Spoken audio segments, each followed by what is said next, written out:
I forgot to say that I went into the mobile home last night when I did.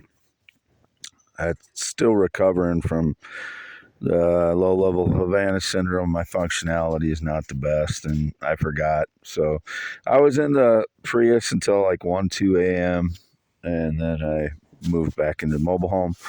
I I always have to load up my stuff when I go somewhere. So when I left at 12:30 p.m. yesterday, I load all bunch of stuff into my Prius. I can't load everything anymore, and have to leave boxes of papers and all kinds of stuff at home now.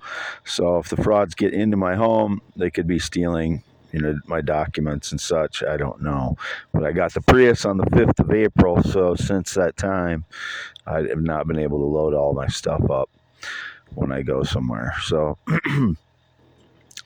um, still half mile north of Fairbank, Iowa on V68. It is April 26, 2024. This is for YouTube only, youtube.com/ at symbol IAM WADEHEINEMAN. I'm Wade Allen Heineman, 52 years old, green eyes, not blue, 10.7-inch hands, 6'1".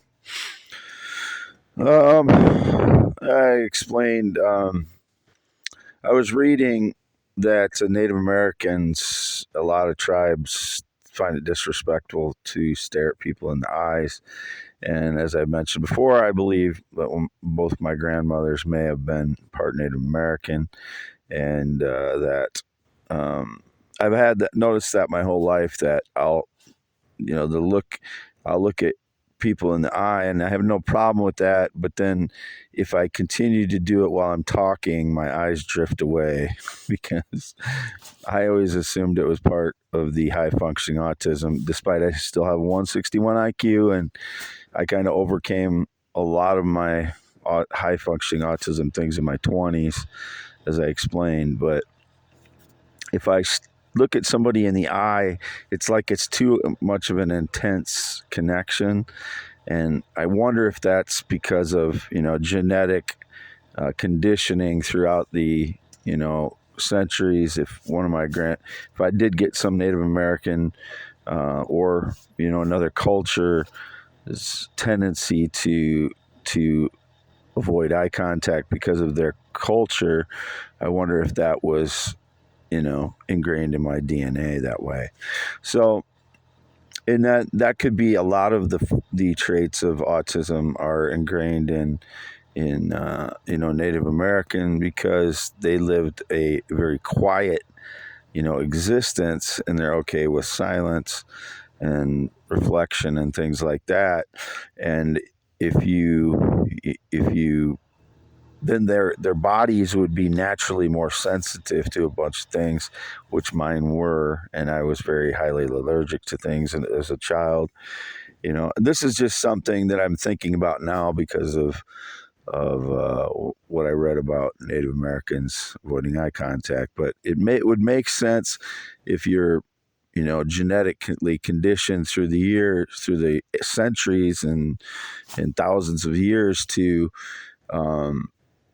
your body is more sensitive to things because you're highly, aware of your environment, and you're in a quiet environment all the time, and in an open air, spacious environment where you're not getting, a lot of dust and stuff into your body, um, which I'm saying, when I was young, I was very highly allergic to things on the farm and confinement buildings and such. So yeah, I'm free thinking here, and I'm just wondering if there are a lot of Native Americans that have autistic traits. And if I think about it, the Native Americans that I've, observed, they do have, a tendency to act more like autistic people. I'm not saying the highly dysfunctional autistic people. Maybe I'm totally off on this too. This is just something I'm free thinking now. I'm not saying that.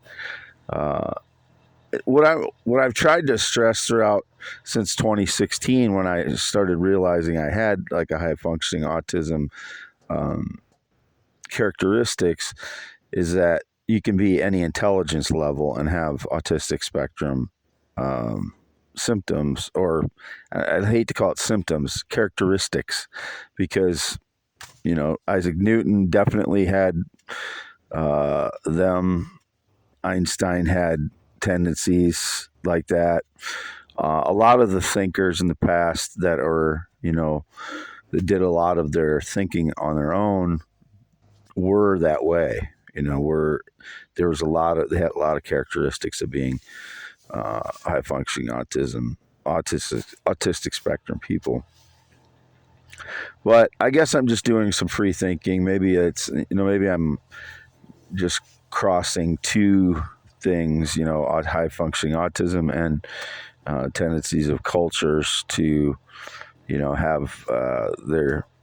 have their characteristics ingrained in their DNA, which I believe, I know happens. So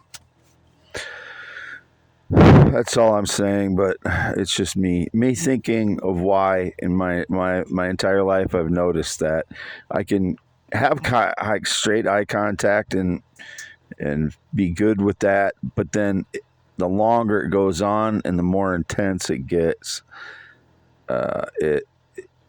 it's not like that with somebody like I have a close relationship with. It's just people that I don't know that well. If there's an intense eye contact, after a while, I tend to like start gazing away, because even when I'm talking to them, because it's that high functioning autism intensity of experience that it causes me to do that. And I don't know if it could be a genetic thing where it was conditioned throughout thousands of years, or if it has to do with something else. But I suspect that aspect has something to do with highly ingrained genetic tendencies. But that's my opinion on it. And again, I haven't done much thinking in the last few days on my theory of collective magnetism. If other people are doing that, that's not the way I work. When I was thinking about my other theory in 2015 into 2016, and where it resulted in me thinking that, or discovering on my path, that light waves lose energy, become infrared and then microwave, replacing the Big Bang Theory's expansion idea. I was really inspired in that pursuit from 2015 into 2016. This is a little bit different. It's kind of like an exploration of why gravity acts the way it does, and the ideas are mine, which I've expressed. I continue to think about them, but when you don't have a specific direction from where you started your own idea, my idea, that is collective magnetism, and it involves protons and electrons, because of the moon not having a gravitation, not having a electromagnetic field, and the Earth having one, and knowing that it's not the electromagnetic field that's causing gravity. And the explanation of Einstein's model of the universe, to me, that's not a cause of gravity. That's a model of the universe that involves time. That is a good model of the universe for envisioning the universe and making predictions and calculations, but it is not a model of the universe to me that explains what gravity actually is.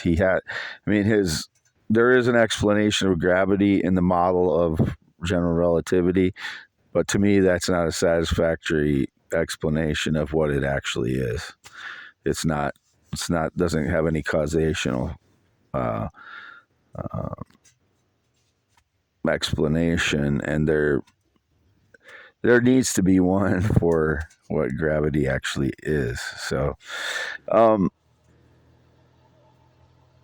and I'm not trying to dislodge Einstein again. Einstein's model of the universe is a genius model of the universe that helps us understand every aspect of our area of the universe. But all models of the universe theories are human theories that will always be limited to our 5 to 6 senses and our brain functioning to understand that.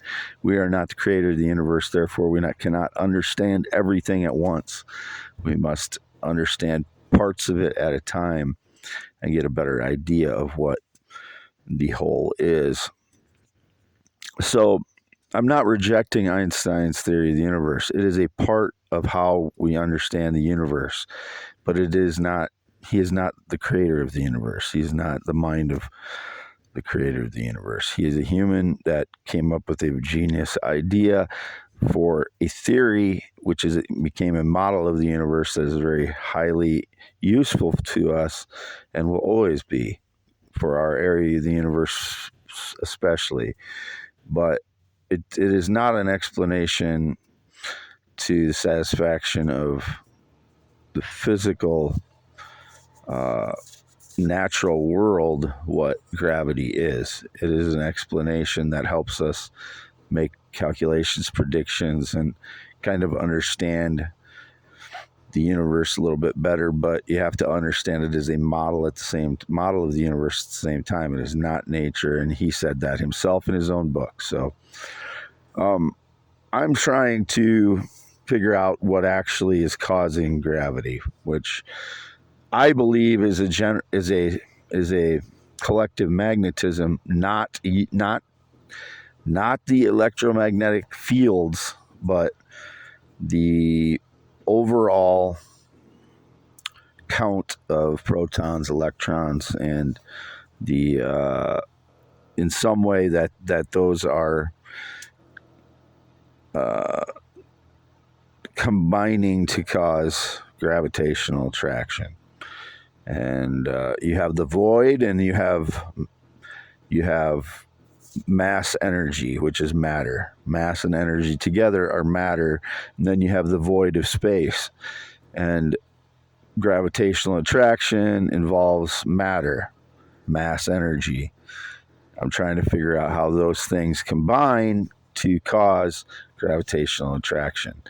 And I've rejected that some of the theories that it is electromagnetic fields because the moon has none. So, and the moon still has gravitational attraction. So I'm still thinking on that. If people have, taken my idea and run with it, I don't know what they're doing or who they are. It's my idea again. So if they're running with it, I don't know that. So I'm kind of still pondering it myself, but I believe it has to do with the count of protons and electrons, as I stated originally, and that the difference is the collective way that the protons and electrons, all the protons and all the electrons and all matter combined to pull things of matter towards other things of matter, and in all directions, because matter is in all directions. But the stronger forces are the ones that are more local and larger, obviously. And that's what gravity is. I'm just trying to get a better definition of what gravity is because it's never been explained other than Einstein's model of the universe, which is not a physics explanation. It is a model of the universe explanation. Because you cannot go backward in time, you can't go forward in time. But in Einstein's model, you can. That's a flaw of the model of the universe, of his model of the universe. You cannot travel forward in time or backward in time. That's where people get confused with his model of the universe not being nature and not being reality in nature. Signing off April 26, 2024, 2:02 p.m., half mile north of Fairbank, Iowa, in the mobile home. Wade Allen Heineman, green eyes, not blue, 10.7-inch hands, 52 years old, 6'1". Never been on a plane or jet since 2011. Never been a smoker, never been a pot smoker, never been in the military or the National Guard. These are things that people confuse me with others with. I've never driven a semi, not ridden motorcycles since 1996, not known anybody that rode a motorcycle or drove a semi in years. No friendship since 2016, none whatsoever. No date, romance, relationship since March 2015. No sexual contact in over 6 years. Signing off April 26th for youtube.com/@IAM WADEHEINEMAN only. That's the only place this audio should appear.